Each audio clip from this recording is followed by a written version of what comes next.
Tuesday morning in the city of Lagos, Southwest Nigeria. My name is Damola Shaki, and let's move straight to the front pages of the dailies, starting with Vanguard.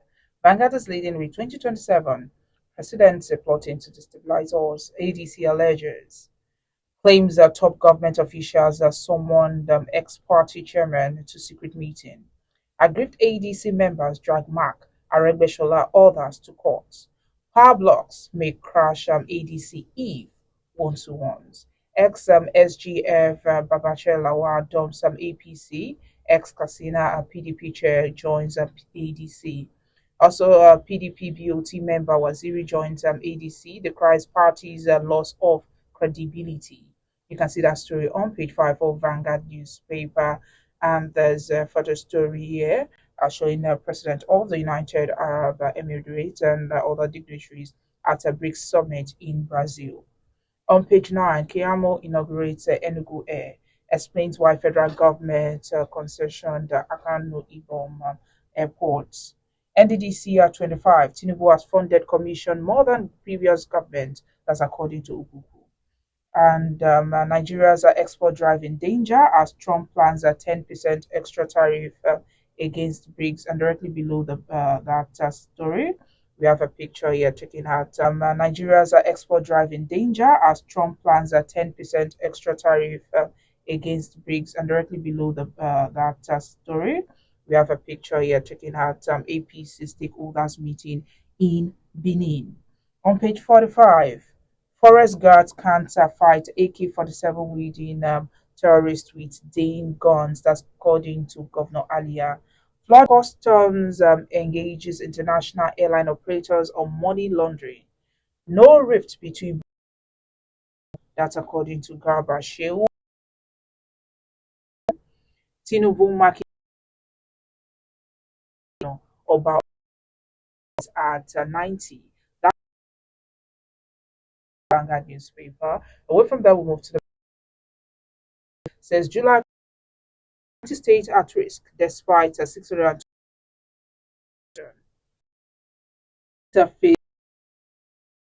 billion fund. You can see that on page. For the 7 Senate races today, there are anti-government injured. Also delayed June salaries. Lastly, on the Punch newspaper, 2020 battle for Northern ADC leaders. ADC accuses federal government of backroom deals with northern leaders, APC firms. You can see that story on page 2. The Guardian leading story this morning says a fiscal inefficiencies erodes Naira's prospects despite weakening dollar. You can see that on page 6. On news page 6 also, we have opposition unity at risk as ADC leadership faces legal order, collapse warning. Palace guards injured, police vehicle vandalized as hoodlums attack Sanusi's palace. You can see that on newspaper 30. On news analysis, page 4, BRICS was a summit between Nigeria's interests and Global South agenda. Directly below the banner, we have NDDC commits to improve mandates and delivery. Lastly, on the Guardian newspaper, flood destroys 500 houses in Kogi community. Newspaper 3 of the Guardian newspaper has that story. And lastly, the Nation leading story says how we are using cash from a subsidy removal by Tinubu. Olubadan's passing, 7 days to first anniversary shakes city. See photos and stories on page 25 of the Nation newspaper. ADC members ask court to void Mark Aregbeshola's takeover. You can see that on newspaper 2. Lastly, on the Nation newspaper, petitioners seek presidential pardon for farmers sentenced to death. You can see that on newspaper 7. And that's all we have on the front pages of the dailies. Join us after the break for a brief analysis of some of the stories with our guests.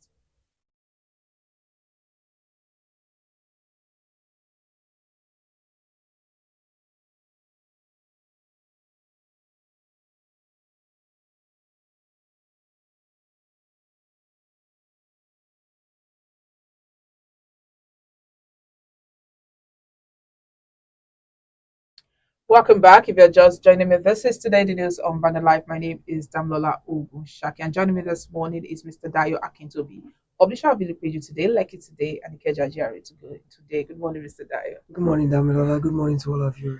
Thank you for joining us. And this morning we're starting with ADC story. So yesterday, they accused the presidency of plotting to destabilize the growing opposition coalition ahead of the 2027 general election. But what do you think about the ADC coalition itself before we start talking about their whole talks now?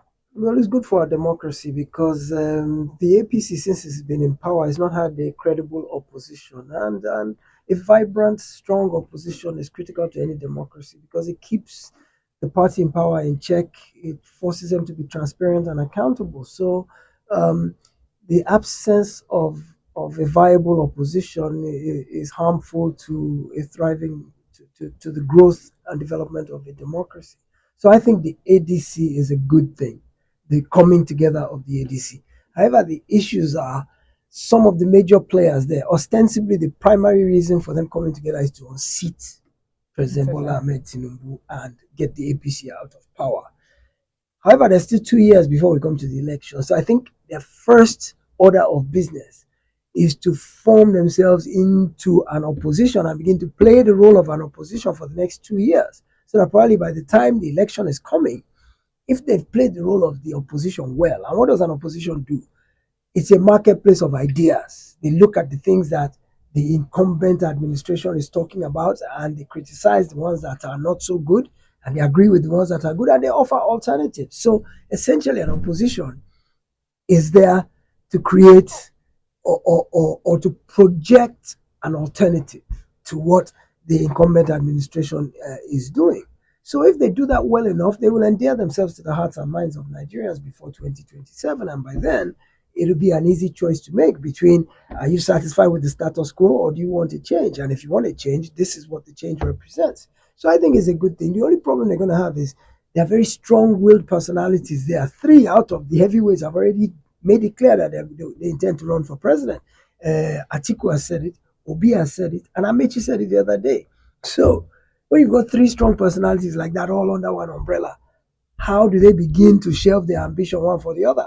I can't see Peter Obi with a national following who has made a name for himself, who has stayed in the news since his loss in 2023, and who has always tried to speak out against the things government is doing wrong. I can't see him playing second fiddle to an Atiku or anybody else. So in his own right, he's already said he's going to run for president. Atiku too has hinted that he wants to run for president. Amici said it open. So who's going to step down for who? So these are some of the problems the ADC will face. Some people say, well, APC was able to successfully do it in 2015. Well, there was a difference. APC was formed by parties. There was, CPC. There was part of ACN that moved lock, stock, and barrel. There was, the whole of ACN. There was the new PDP. So they took the entire party structure. Meanwhile, ADC, on the other hand, is individuals. Notice that many of them haven't resigned from the existing parties. Peter Obi said he's still in Labour, right? Um, you know, so these are individuals that are coming together. When it's an individual thing, then individual ambitions tend to be on the front burner, and so I don't know how they will negotiate, their way forward in terms of all the divergent interests that are now trying to coalesce as an opposition. But by and large, it's a good start. I like it. Yeah, but talking about them saying APC is also trying to block them from from getting the northern governors. What do you have to say I find about that distressing because honestly, any administration worth its salt should embrace an opposition. They should be happy that there's an opposition because they keep themselves in check and help them to improve their performance. Democracy is all about competition, contention, compromise, negotiation. So if you have somebody who is checking you all the time, it helps you to do better than if you're just complacent and you're just coasting along and nobody is there checking you. Nobody is there criticizing you. You believe you are doing the best of everything. Maybe you're not even, pulling up your socks. So I don't like the role the APC is playing. Ever since the first day that the ADC came out to say this is what is happening, this coalition thing, APC has been attacking them, throwing mud, using, going personal, doing everything to discredit this effort. And I think that is an indicator of fear and worry and insecurity. They are insecure. And why are they insecure? Because as the average Nigerian today, 2 years after the Tinubu administration came on board, are you better off today than you are on May 28th, 2023? And the average Nigerian is going to tell you, no, I'm much worse off. Prices of everything are much more today than they were in 2023. So you'll be hard pressed to find anybody except maybe the political elite or the political class who will say they're better off today than they were in 2023. So I think the APC government is they are shaken. They're a little bit worried. Their response to ADC shows their concern that this might be a problem for them in 2027 in terms of trying to overcome and do an end run around this coalition. So the methodology they have taken is to start discrediting them. So you see news like, for example, now they said the northern elders of APC, the elders of APC are trying to call the northern leaders of ADC, bring them through a backdoor meeting at night, clandestine, to come and see how they can woo them to either betray the opposition or come over to their side and weaken ADC. Yeah, politics is a dirty game, and you take advantage. A carpe diem, seize the day. When it's your moment, you take advantage. You kick your opponent when he's down. Those are the rules of politics. But if the welfare of Nigerians and the well-being of our country and our progress and development, if that is paramount in the psyche of our politicians, they put Nigeria first, then they won't be trying to decimate an opposition, because an opposition is actually a good thing for even an incumbent administration.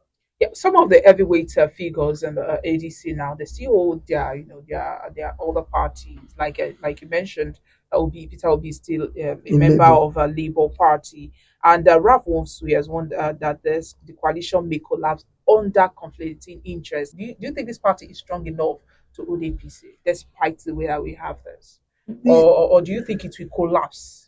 the only interest that any politician in Nigeria has is self-interest. So they are all common in that area, is that they have that unifying interest, that they are all aligned after their own individual interests. And at the end of the day, what is a politician's individual interest in Nigeria is to get elected. And the whole purpose of looking for a political party is to find one that can get you elected. That's why you see defections. Even after they've been elected, they defect because they believe that the party where they are, the fortunes are not bright enough to get them re-elected again. So in this case, they do have a common interest. That common interest is the fact that they all want to get elected. And they believe if enough of them coalesce around this ADC, they can have the muscle to be able to defeat APC in 2027. I think APC has the disadvantage that it has to run on its record. I also think it has the advantage that its leader is a master strategist with major political sagacity. I also think that because the incumbent administration has already roped in INEC, roped in the judiciary, all the key places that are determinants of electoral victory, this administration already has under its thumb. So it will be difficult to beat, but not impossible. I think it's vulnerable because at the end of the day, it's the voice of the people that matter. And for now, the voice of the people is not friendly. The voice of the people is full of complaints, it's full of dissatisfaction. People are aggrieved, people are hungry, people are poor. So I think if there's enough disgruntlement among the masses, you cannot go against the will of the people eventually, no matter how much you've locked down all of the areas of electoral victory. At the end of the day, it's the will of the people that will always prevail. So, I think the APC is vulnerable, and I think if the ADC can get its act together, get the strong personalities to subjugate their personal interests and ambitions to the overall interest of the group, if people like Atiku can step back, he's old already, he's tried many times. The South, according to our gentleman's agreement, the South still has 4 more years to go. We've done 8 years of the North under Buhari. We've got to do 8 years under the South. We've only done 4 in Tinubu's term. So, by right, by justice, equity, and fairness, the next 4 years from 2027 to 2031 should rightfully be a Southern candidate from any party. So, if Atiku can step down his ambition, that further strengthens ADC's ability to give President Tinubu a run for his money. But if it's an Atiku, for example, there's a good section of the country who will not vote for that coalition because Atiku is the candidate, just based on that gentlemanly agreement that for the unity of Nigeria, we must rotate the presidency between North and South every 8 years. So Atiku being their candidate already will rob them of quite a bit of ADCs. What impact does the defections of figures like Babache Lawal, that's XXGS and SGF, PDP figures like Adamu Waziri, what does it have on the public perception of the ADC? Because some people already see this as an ideology or just opportunity for this. It's not well, yeah. You've got it right in that sentence. The ideology is opportunistic. Is the fact that it represents the potential to take the reins of power. Because, as I said, people see that the APC might be vulnerable. So, the overriding ideology of ADC is opportunism. Is that it represents the best chance. PDP is in disarray. It's in shambles. Labour Party is full of internal strife. So, what vehicle do you see that can actually contend or lock horns with the APC come 2029 and have a realistic chance of making any headway? So, political players are looking at this ADC and saying, if it can get its act together, those people who've presented themselves in the beginning, you see heavyweights like David Mark, you see Rotimi Amechi, you see Peter Obi, of course, Atiku, you've seen Aregbe Shola. So they started with a lot of strong names, a lot of politically savvy and politically connected people. So it looks like they have a solid foundation. If they can build on it and build on it successfully, it could give APC a run for its money. So ADC is suddenly the beautiful bride that everybody wants. So it looks like they have a solid foundation. If they can build on it and build on it successfully, it could give APC a run for its money. So ADC is suddenly the beautiful bride that everybody wants to court and be a part of. And of course, they always had the opportunity to go to APC if they wanted to as a party in power.